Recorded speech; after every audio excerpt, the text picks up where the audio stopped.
Tulong muna bago balita!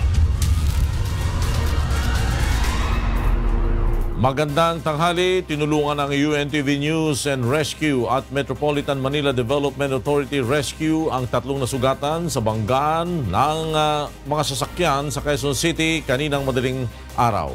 Narito ang report ni Asher Cadapan Jr. Nakasampa pa ang taxi sa concrete barrier sa bahagi ng Tandang Sora, Commonwealth Avenue, Quezon City habang nakatagilid naman ang sports utility vehicle ng datna ng UNTV News and Rescue kaninang madaling araw. Ayon sa mga saksi, mabilis umano ang takbo ng mga sasakyan kaya nangyari ang aksidente. Nung nakita ng 3 tikit-tikita sa kayong dalawang taxi sa SUV, nagkadikit sumampa dito sa may concrete barrier. Nung rumampa na yung taxi, yung SUV naman parang bolang tumalbog. Kaya napunta siya sa may gitna ng kalsada. Pagkatalbog niya, dumikit na uli siya sa may pick-up. Ang bilis ng Montero, overtake nga sana siya, nalanganin siya sa taxi. Okay. Kaya binangga niya na lang yung taxi. 3 ang nasugatan sa insidente na magkatuwang namang tinulungan ng UNTV News and Rescue Team at Metropolitan Manila Development Authority Rescue. Sa lakas ng pagkakabangga, tumilapon pa ang babaeng sakay ng taxi sa mga nakatambak na kahoy sa construction site ng Metro Rail Transit Line 7. Nagtamo ito ng sugat sa kaliwang paa, kaliwang bahagi ng ulo at mga galo sa iba't ibang bahagi ng katawan. Agad na nilapatan ng pangunang lunas ng UNTV Rescue Team ang biktima at dinala sa Quirino Memorial Medical Center para sa kaukulang atensyong medikal. Dinala naman ang mga nasangkot na sasakyan kabilang ang isang pickup truck sa District Traffic Enforcement Unit Sector 5 upang imbestigahan. Nagpaalala naman ng mga otoridad sa mga motorista, lalo na sa mga dumadaan sa Commonwealth Avenue na mag-ingat upang makaiwas sa aksidente. Kahit maluwag ang kalsada, tamang takbo lang. May tamang takbo naman dito, kaya lang pag madaling araw, talagang matitindi magpatakbo eh. Asher Cadapan Jr., UNTV News and Rescue, Quezon City.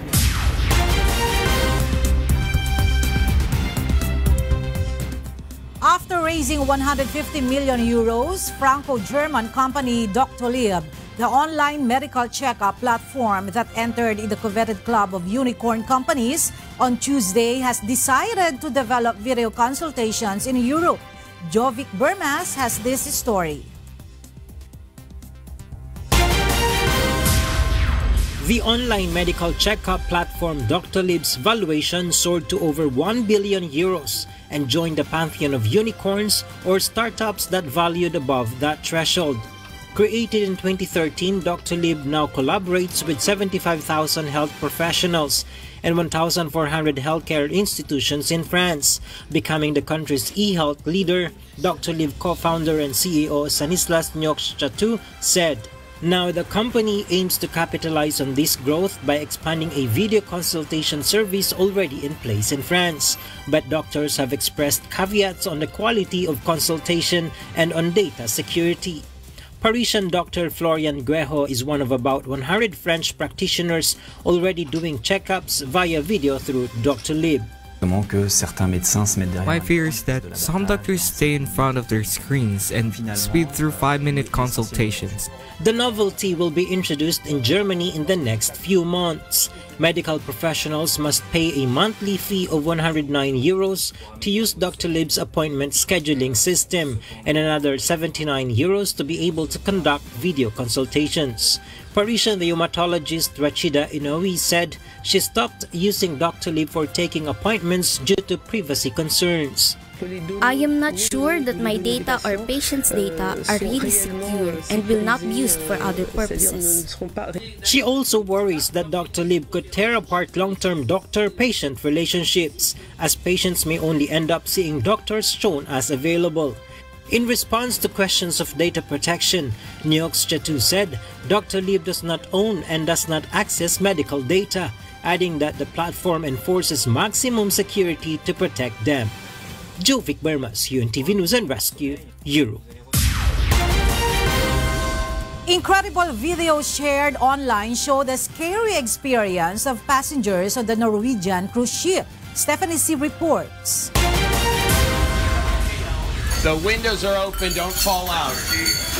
Passengers filmed their scary experience on the Viking Sky cruise ship off the coast of Norway on Saturday, March 23 and Sunday, March 24. Videos posted to Twitter by passenger Ryan Flynn show him and passengers David Hernandez and Matthew Flynn as the floor flooded with water and the furniture in the dining hall swayed and moved. Rescue helicopters evacuated dozens of people from the ship, which suffered engine failure as well as suffering from the effects of a storm on Saturday, police and rescue workers said. The Maritime Rescue Service said the Viking Sky, with about 1,300 passengers and crew on board, had sent out a Mayday signal as it had been drifting towards land. Stephanie C., UNTV News and Rescue.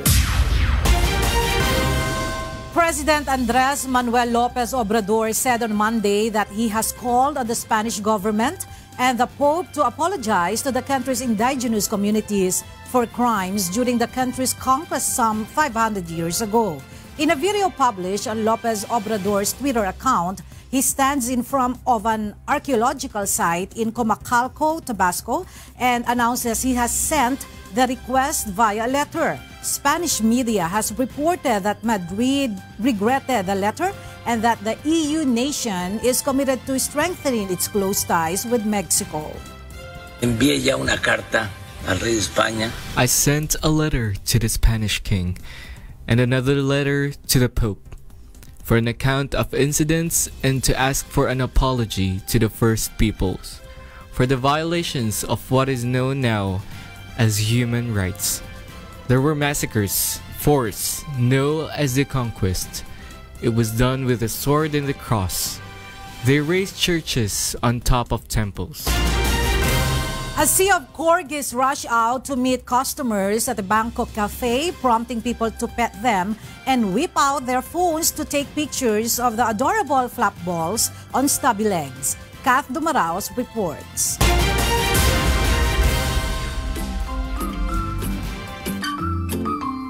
Corgi in the Garden Cafe houses 12 corgis whose popularity during the past few years is soaring among Thais thanks to their short and squat height and goofy characteristics. Tanchano Kanawaong, the cafe owner, said the breed is lovable and funny. And while she hadn't planned on running a corgi cafe, a surprise litter of pups meant Tanchano can now share the joy of the dogs with her customers. I just wanted to share the love and happiness because we have everything here. 2 of my dogs have 7 puppies. I did not buy them all, and the number grew, so we wanted to spread the joy with others.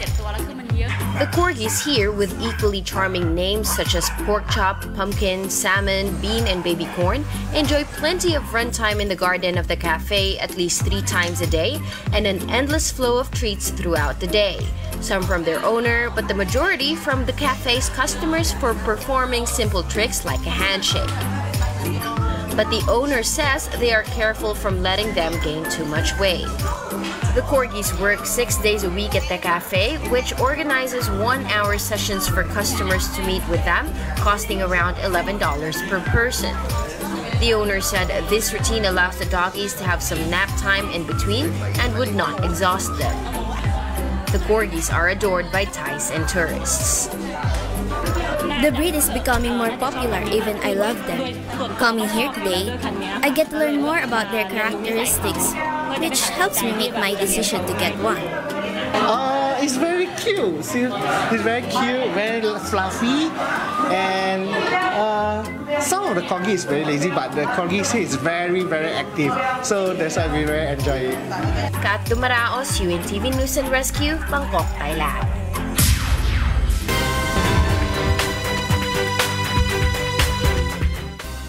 Maayong udto, narito mga balitang ating tinutukan sa iba't ibang panig ng bansa. Ramdam na mahigit 100 rice millers sa Bulacan ang epekto ng pagpasok at pagdami ng supply ng imported rice sa bansa. Narito ang ulat ni Nestor Torres. Hindi pa man tuluyang naipatutupad ang rice tarification law, ramdam na umano ng ilang rice millers sa Bulacan ang epekto ng pagdagsa ng imported rice sa kanilang negosyo. Ayon kay Roderico Sulit, presidente ng Golden City Rice Mill, mula nang dumami ang pumapasok na imported rice, hindi na nilang magawa na magtaas ng presyo. Sa ilalim ng rice tarification law, walang limit o wala ng kota ang imported rice na papasok sa bansa. Kaya kung magtataas sila ng presyo, posibleng mas tangkilikin pa ang imported rice kaysa local rice. Hindi maaaring tumaas ng malaki ang local kasi nga maraming supply ng imported. So kumbaga, siguro kung walang imported ngayon, baka mataas ang presyo. Diretso yung supply ng imported rice. Namimitigate niya yung pagtaas ng local Kasi kapag tumaas yung local, magsiship ang tao sa imported. Pagka naman tumaas ang imported, magsiship siya sa local. So nagkakaroon kasi ng choice yung mamimili natin. Karamihan anya ng mga imported rice ay mula sa Asian countries. Kabilang dito ang bansang Vietnam at Myanmar. Mabibili sa rice mill sa Bulacan ang imported rice sa halagang 1,800 to 1,900 pesos kada 50 kilograms. Habang ang regular na local rice naman ay nabibili ng 1,600 to 1,700 pesos. Pakiusap ng rice mill owner sa Bulacan, sana ay mas tangkilikin ang local rice. Pagka ASEAN countries, 35% ang tariff, mas mababa. Kumpara sa non-ASEAN, mas mataas na yata ang tax pagka non-ASEAN. Sa ngayon kasi, iba-iba yung magiging presyo ng imported rice, depende sa quality. Kasi kailangan makamatch, kailangan hindi ka masyadong lumayo dun sa prevailing price ng imported. Actually, nag-umpisa yung pag-aanit itong February hanggang ngayong bandang North. Cagayan, Isabela, Nueva Ecija, Ilocos. Sasabihin ko siguro mga 70% Metro Manila talaga ang dala. 30% sa iba-ibang province na rin. Ayon naman kay Senator Cynthia Villar, malaki ang may tutulong ng rice tarification sa libo-libong magsasaka sa bansa. At ang maganda nito, yung buwis na makukolekta sa imported rice, ibibigay sa local farmer 10 billion a year. Ang tawag dito is the Rice Competitiveness Enhancement Fund. Sa kabila ng nararanasang tagtuyot, hindi naman ito makakaapekto sa mahigit 100 rice mill sa Bulacan dahil sa maraming supply ng bigas na kanilang natatanggap mula sa Northern Luzon. Nelson Torres, UNTV News and Rescue, Bulacan. Uumpisahan na ang konstruksyon ng 13.1 billion pesos South Luzon Express Toll Road 4 project sa bayan ng Santo Tomas sa Batangas patungo Lucena City na naglalayong lalo pang mapabilis ang transportasyon patungong southern provinces at paluwas ng Metro Manila. Ibibigay sa atin ang detalye ng ulat na yan ni Japet Cablaida, live. Magandang tanghali, Japet. Magandang tanghali, Janice, at magandang tanghali sa ating mga kasambahay. 1 oras na nga lamang ang biyahe mula Santo Tomas, Batangas hanggang Lucena City kumpara sa kasalukuyan na 4 na oras punsod na traffic kapag natapos na nga itong South Luzon Expressway Phase 2 o TR4. Pinangunahan ni Department of Public Works and Highway Secretary Mark Villar at COO Ramon Ang ng San Miguel Development Corporation ang groundbreaking ng 13.1 billion pesos na 67-kilometer na 4-lane expressway project dito sa Chaong, Quezon. Dudugtong ito sa SLEC sa bayan ng Santo Tomas at ipagpapatuloy hanggang sa Lucena City. Kanina nga, ayon kay Secretary Mark Villar, ay nagkaproblema sila nung mga nakaraan dahil sa kawalan ng permit to entry. Pero ngayon ay tuloy-tuloy na ang kanilang plano para dito. At maging ang pagbibigay o pagkakaroon ng toll fee ay ikukonsidera nila yung kaya ng ating mga kababayan. Malaking bilang din ng sasakyan ang mababawasan na babagtas sa Pan-Philippine Highway at layunin nga ng proyekto na mapabilis ang pag-unlad ng ekonomiya sa pamamagitan ng mabilis na transportasyon sa southern provinces to Metro Manila and vice versa, partikular na nga dito sa lalawigan ng Quezon. At Janice, maging ang makapagbigay ng ligtas at konbinyenteng paglalakbay sa pamamagitan ng modernong tollway facilities tulad ng pagkakaroon ng fiber optics at CCTV cameras. Target nga din ng DPWH na matapos ang proyekto sa 2021. Bahagi din ng Build program ng pamahalaan ang Quezon-Bicol Expressway na kasalukuyan ng pinag-aaralan. At yan muna ang update mula dito sa Chaong, Quezon. Balong sa'yo, Janice. Maraming salamat, Japet Cablaida. Sa iba pang balita, hinikayat ng Department of Agriculture ang mga estudyanteng papasok pa lang ng kolehiyo na mag-enroll sa kursong agrikultura upang palakasin ang industriyang ito. Mula sa Butuan City, may report si Raymond Octubre, live. Mayong udto, Raymond. Maayong udto, Janice, kabataan sa agrikultura para sa bayang masagana. Kini ang tema sa gipahigayong pinakauna nga information drive sa Department of Agriculture sa Dakbayan sa Butuan alang sa mga magtutungha sa Caraga Region. Janice, tumong na ining awhagon ang mga senior high school graduating students nga mokuha og kursong agrikultura sa pag-abot nila sa kolehiyo. Ingon man ang pagsunod sa agribusiness kung angon sa mga trabaho nga adunay kalabot sa agrikultura. Gipakita sa DA ang mga kabataan nga dali na lang ang pag-uma karon nga ipinaagi sa mga bag-o nga makinarya. Iba meron silang perception na ang hirap mag-farm, backbreaking, tapos mainit. We want to tell the youth na tara mag-farm kayo, there's money in agriculture. Nabalaka ang DA nga posibleng muhinay ang industriya sa pag-uma sa umaabot nga panahon tungod kay anam-anam nang nagpahulay ang mga mag-uuma gumikan sa Katigulangon. So ang fear natin in the near future baka wala na yung mga magpapakain sa atin. Sana makahikaya tayo ng mga bagong henerasyon na magtatanim, mag-fish and other industries related sa food production. Diyan sumala sa buhatan kasagaran sa mga nisalmot nga estudyante kinsang nagpuyo sa mga red areas kung adunay presensya sa NPA sa ilang mga barangay. Kini aron hatagan og paglaom ang mga kabataan nga imbis nga magrebelde pwede pang moasenso sa kinabuhi pinaagi sa pag-uma o aron makatabang sa ekonomiya sa nasod. Diyan tungod sa Info Caravan nakabaton og interes ang mokuha og kursong agrikultura ang pipila sa mga nisalmot nga estudyante. Og mao ka ng latest, balik sa imo, Janice. Maraming salamat, Raymond Octubre, live mula sa Butuan City. At yan ang ating mga balitang from D. Ako si Janice Enhente, maayong udto. Tuwang-tuwa ang mga Pilipino sa Dubai sa ganda ng performance ng Asia Soul Supreme KZ Tandingan sa katatapos na concert nito sa World Trade Arena. Narito ang report ni Bevs Balmaceda.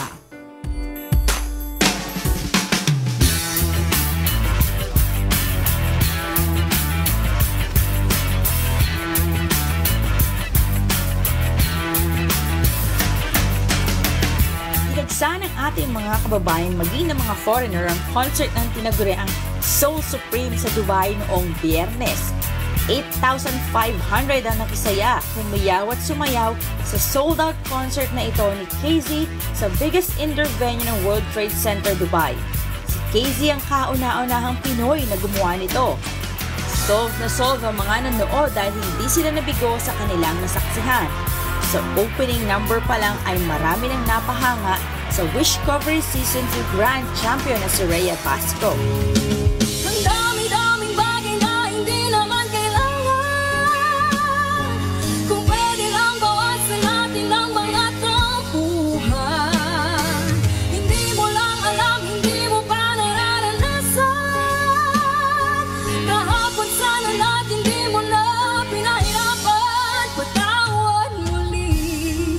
And super happy din po ako and thankful kasi nakasama po ako sa concert ni Ate KZ Tandingan. Sinundan naman ito ng ilang guest performers na talaga namang nagpatili sa mga manonood. Ang Philippine King of R&B na si JR. Kumusta ka? Naisip mo ba ba kung maminsan-minsan? Alam mo bang hanggang ngayon ay pinagsisisihan?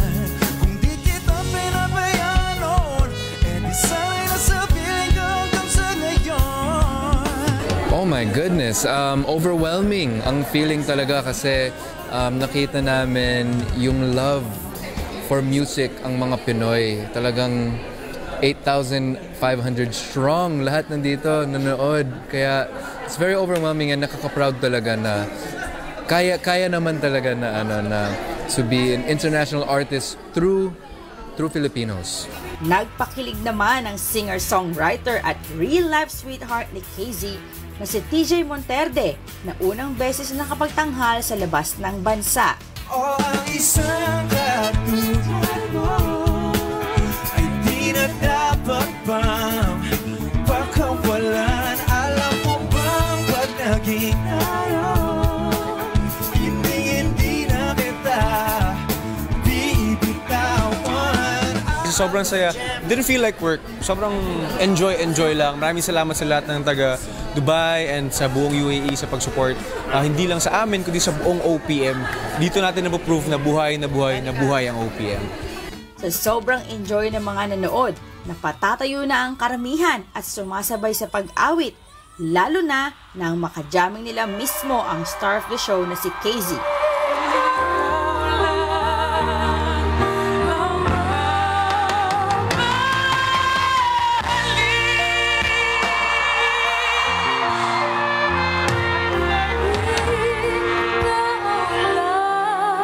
Tapusin mo.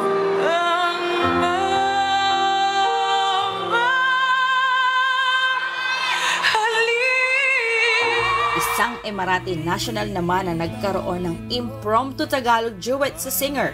1, 2, 3.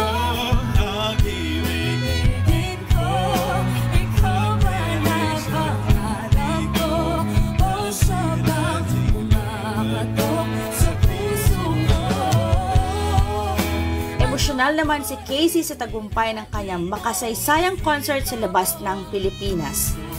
Super thank you po sa lahat ng mga pumunta. We made history together and hindi ko po ever makakalimutan yon. Kahit magkaroon na ng apo yung mga apo ko. Wow. Then maraming salamat po La Verdad Events Management and Wish 1075 for entrusting this opportunity to me. And ayun, sana mas madami pang artists ang magawan yun ng ganito kagandang concert. Thank you po. Maraming salamat po. Present din sa concert si BMPI, UNTV CEO and innovator ng Wish 1075 na si Kuya Daniel Razon na kilala sa pagsuporta sa mga Filipino artists. Hopefully this year ay meron din tayong isang panibagong endeavor na pinapasok which mas magpapakilala doon sa Wish Bus as a vehicle, as a tool para sa ating mga performers na makilala sila at mabuo yung kanilang mga pangarap kagaya ng mga ilan na mga Filipino artists na sa awa ng Diyos ay nakilala sa pamamagitan ng kanilang mga Wishclusives na ina-upload natin sa ating YouTube channel. Ang KZ Tandingan Soul Supreme Concert sa Dubai ay handog ng La Verdad Events Management sa pakikipagtulungan ng Wish 1075.